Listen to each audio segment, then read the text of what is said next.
प्रकृति का संरक्षण कैसे करें। खूब वृक्ष लगाएं, क्योंकि एक बेटे से भी प्रकृति का भी हमारे पास ऋण होता है। उस ऋण को चुकाने के लिए हमको वृक्ष लगाना चाहिए।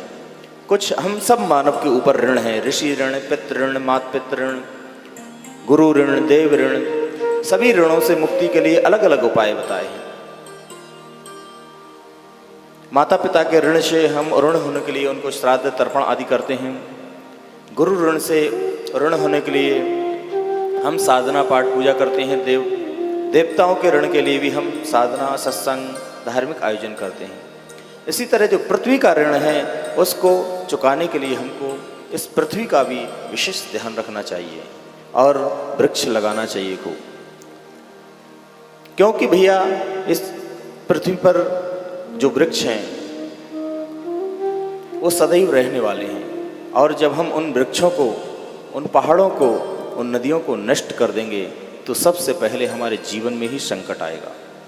अभी कोरोना काल में आपने देखा एक एक सिलेंडर की कितनी कितनी कीमत थी, लोगों को सांसें कम पड़ गई। एक वृक्ष अपने जीवन काल में इतनी वायु देता है, कहते हैं 24 घंटे में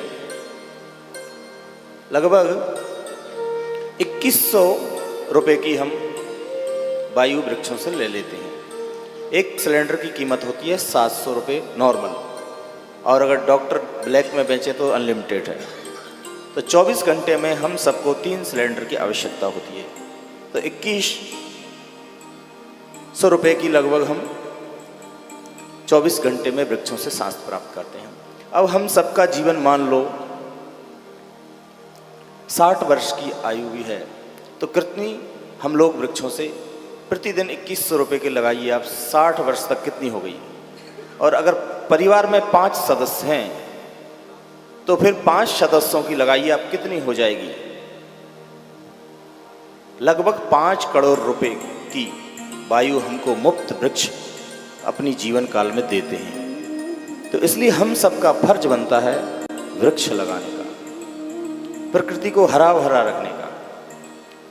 जीवन में हम सबको आगे आकर एक वृक्ष अपने जीवन में अवश्य लगाएं।